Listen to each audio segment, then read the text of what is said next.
Hi guys, welcome to my channel. Basically in this video मैं design of cast and pulley के बारे में एक लेक्चर दूंगा। तो इस लेक्चर के बाद आई एम श्योर कि आप कास्ट आयरन पुली के इजीली डिज़ाइन कर सकते हैं। तो मैं इजीली आपको बताऊंगा कि एक कास्ट आयरन पुली को कैसे डिज़ाइन करते हैं। तो आप कृपया वीडियो के अंत तक बने रहिए। So happy learning. तो बेसिकली कास्ट आयरन पुली में क्या होता है? कास्ट आयरन पुली में बेसिकली तीन चीज़ रहता है कंपोनेंट। एक होता है रिम, दो आर्म और तीन होता है हार्म। तो बेसिकली कास्ट आयरन पुली का एक बेसिक डायग्राम हमने यहाँ पे लिया है। तो बेसिकली ये कास्ट आयरन पुली का एक डायग्राम है। तो ये जो पार्ट है इसको हम रिम कहते हैं और ये जो पार्ट होता है इसको हम आर्म कहते हैं और इसके बीच में ये जो पार्ट होता है इसको हम कहते हैं हाब। और हाब के बीच में ये जो पोर्शन है यहाँ पे हमारा सैप घुसा रहता है। तो बेसिकली पुली का काम क्या होता है? पुली बेसिकली रोटेट करता है एक सैप के बीच में जो हमारा पावर ट्रांसमिशन के लिए काम करता है। तो यह होता है बेसिकली पुली का काम। तो अब हम बात करेंगे कि इसका डिज़ाइन के बारे में। तो पहले हम इसका रिम का डिज़ाइन करेंगे। तो रिम का डिज़ाइन करेंगे तो जब ये पुली इस बीच में सैप घुसा रहेगा और जब ये पुली रोटेट करेगा तब इस रिम पे एक सेंट्रीफ्यूगल फोर्स काम करेगा। तो ये सेंट्रीफ्यूगल फोर्स होगा सिग्मा टी, ये होगा रो वी स्क्वायर। तो रो वी स्क्वायर आप लोग सोचेगा रो वी स्क्वायर कैसा है? तो डोंट वरी, मैं डिस्कस कर देता हूँ। एक्चुअली सेंट्रीफ्यूगल फोर्स क्या होता है? एफ समान m b square by r. तो m b square by r basically centrifugal force होता है। तो हम एम को या एम है या एम को मैं कैसे लिख सकता हूँ डेंसिटी रो इनटू वॉल्यूम। तो डेंसिटी या वॉल्यूम लिख सकते हो। यहाँ पे आता है वी स्क्वायर, आता है आर। वॉल्यूम मतलब क्या है? वॉल्यूम मतलब है यूनिट क्यू। मतलब अगर मैं इसको लेन का यूनिट मानूँ तो लेन क्यू होता है। तो आर यह होता है आर। तो आर और ये एक कट गया, मतलब ये भी लेन का हुआ। तो ये सपोज लेन का हुआ यूनिट और यूनिट कट गया तो मतलब होता है rho unit square into v square. और यहाँ पे हमारा एफ है। एफ मतलब क्या होता है? एफ मतलब स्ट्रेस होता है, स्ट्रेस इंटू यूनिट स्क्वायर। मतलब लेन के यूनिट मैं अगर पकड़ूँ तो ऐसा होता है यूनिट और यूनिट काट गया तो होता है sigma t equal to rho v square. तो ऐसे बेसिकली ये आया है। तो अब हम देखेंगे डेंसिटी हो गया और वेलोसिटी। और सपोज जो रिम का ऐसे घूमता है और रिम का वेलोसिटी सपोज हमने मान लिया कि v। तो v equal to pi D N by 16, ये हमको पता है। तो इस फॉर्मूला से हम इजीली किया d का वैल्यू को इजी। तो अब हम विड्थ ऑफ द पुली का विड्थ क्या होता है? विड्थ। तो पुली का विड्थ का एक एम्पेरिकल फॉर्मूला है, वो है b इक्वल टू, मतलब पुली का विड्थ b अगर होता है तो b समान होता है 1.25 इंटू बी। जो b होता है विड्थ ऑफ द बेल्ट, मतलब यहाँ पे जो बेल्ट लगा हुआ उसका विड्थ अगर b होगा तो विड्थ ऑफ द पुली होगा 1.25 इंटू स्मॉल b।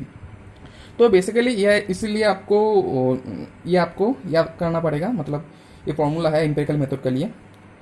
और thickness of the pulley rim, मतलब ये जो रिम है, रिम का मतलब यहाँ पे तो ये जो रिम है ये तो यहाँ पे तो एक थिकनेस होगा रिम का ऐसा, मतलब ये जो पार्ट होता है इतना ये सा, यहाँ पे तो एक थिकनेस होगा। तो वो है thickness of the pulley rim. तो थिकनेस को कैसे निकल सकते हैं? तो थिकनेस टी, मतलब ये अगर थिकनेस होता है, प्रेस करके दिखाता हूँ, ये थिकनेस होगा टी। तो थिकनेस ऑफ द पुली कैसा होता है? T equal to D by 300 plus 2। ये भी एक एम्पेरिकल फॉर्मूला है। डी बाई 300 प्लस 2 से डी बाई 200 प्लस 6 के बीच में ये वेरी करता है। सॉरी, डी बाई 300 प्लस 2 से डी बाई 200 प्लस 3 मीटर के बीच में ये वेरी करता है फॉर सिंगल बेल्ट। और अगर मैं डबल बेल्ट की बात करूं तो ये वेरी करता है D by 200 plus 6 meter millimeter ये होता है डबल बेल्ट के लिए। मतलब पुली का भाग होता है सिंगल बेल्ट डबल बेल्ट। तो सिंगल बेल्ट के लिए बेसिकली थिकनेस का मीन के लिए फॉर्मूला ये होता है और डबल बेल्ट के लिए फॉर्मूला ये होता है। अब हम डिज़ाइन करेंगे आर्म्स के। तो ये जो आर्म्स होता है ये आर्म्स बेसिकली होता है इलेप्टिकल शेप का। तो इस आर्म का डिज़ाइन करने से पहले हमको जानना पड़ेगा, हमको बेसिकली पहले जानना पड़ेगा इसका एक अच्छा सा शेप मैंने यहाँ पे ले लिया है आर्म्स का।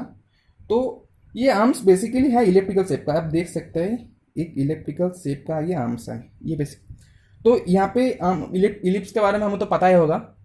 इलिप्स बेसिकली दोनों एक्सिस पे बना हुआ रहता है। एक होता है मेजर एक्सिस, ये जो बड़ा वाला एक्सिस होता है इसका लेंथ हमने ए ले लिया, और एक होता है माइनर एक्सिस जिसका लेंथ हमने ले लिया बी।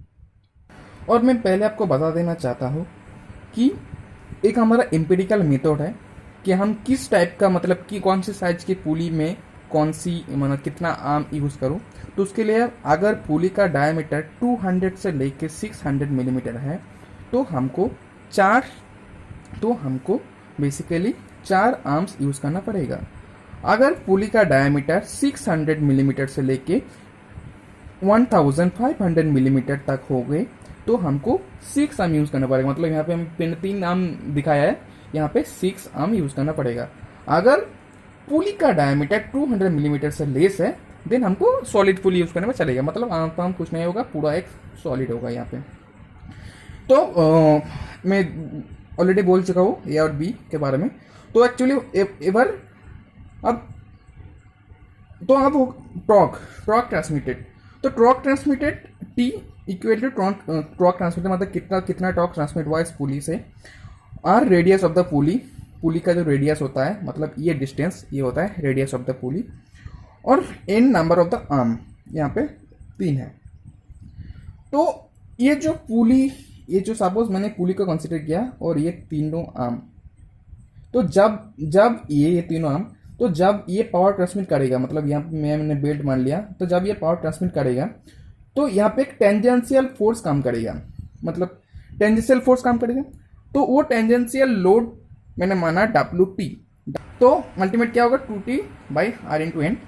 और बेंडिंग मोमेंट हाफ इन, मतलब ये जो यहाँ पे मतलब ये जो आर्म होता है जब यहाँ पे लोड पड़ेगा ये पे लोड पड़ेगा तो इस आर्म पे एक बेंडिंग मोमेंट क्रिएट होगा। और अगर मैं कंसिडर करूँ arm at the half bend मतलब bending moment on the arm at half bend, ये हाफ बेंड में कितना बेंडिंग मोमेंट काम करेगा। तो एम ये मैक्सिमम बेंडिंग मोमेंट है यहाँ पे maximum, M equal to 2T/R/N into R. मतलब एक्चुअली जो फॉर्मूला होता है लोड इंटू डिस्टेंस का ये हमने लिया है 2T/N। तो we know that section modulus Z equal to I/Y।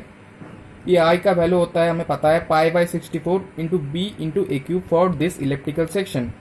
And Y मतलब न्यूट्रल एक्सिस से हमारा डिस्टेंस, तो न्यूट्रल एक्सिस से मैक्सिमम पॉइंट का डिस्टेंस वो होता है A/2। तो A/2 मतलब होता है π/32 इंटू BA²। तो वो हमने पुट किया है Z का वैल्यू। तो अब इफ आई टॉकिंग अबाउट एलोवेल स्ट्रेस देन मुझे पता है एलोवेल स्ट्रेस का value sigma B equal to क्या होता है। अगर मैं स्ट्रेस का फॉर्मूला लिखूँ तो sigma B/Y equal to M/I। तो इससे हमें पता है Z इक्वल टू I/Y। तो उससे हमको आता है sigma B equal to M/Z। Then M का वैल्यू हमने पुट कर दिया, M का वैल्यू मुझे PBS वो हमें पता चल गया कि M का वैल्यू क्या है, और हमने Z का वैल्यू भी पुट कर दिया और हमको पता है A7 2B। तो इससे हम A की सब्स्टिट्यूट में B लिख सकते हैं। तो इस इक्वेशन से हम इजीली A एंड B का वैल्यू निकाल सकते हैं। तो यहीं से हमें हो जाएगा जो हमारा आर्म है उसका डिज़ाइन। अब हम बात करेंगे हाफ के बारे में, हाफ का डिज़ाइन के बारे में। तो हाफ का बेसिकली दोनों मेजरमेंट के लिए दोनों चीज़ होता है, एक होता है लेंथ ये वाला और एक होता है इसका डायामीटर ये। तो अब अगर मैं मान लूँ कि हाफ का डायमीटर DH है तो DH इक्वल टू होता है हमारे एम्पेरिकल मेथड से फॉर्मूला आता है कि 1.5D + 25। जो D है वो होता है ये अंदर जो शेफ्ट है उसका डायमीटर। तो हमारा एम्पिरिकल मेथड का फॉर्मूला है ये हमको याद रखना पड़ेगा। और length of the half L, मतलब जो वो लेंथ होगा हाफ का, वो अगर एल होगा तो एल एम्पिरिकल मेथड से फॉर्मूला था π/2 इंटू डी, जो डी क्या है, डी है सैफ्ट का डायामीटर। तो बेसिकली ये है हाफ का डिज़ाइन। और हाफ का डिज़ाइन याद रखेगा, हाफ का डिज़ाइन कभी भी 2/3b इससे ज़्यादा होगा और b से कम होगा। ये b क्या है, b है हमारा उईद है, जो पुली का उईद होता है वो अगर होता है आपको ये b। वीडियो अच्छा तो लगे थैंक यू इस तो वीडियो को प्लीज देखने के यार लिए। सब्सक्राइब कर दो, बहुत मेहनत लगती है इसको बनाने में। Thank you very much, God bless you all.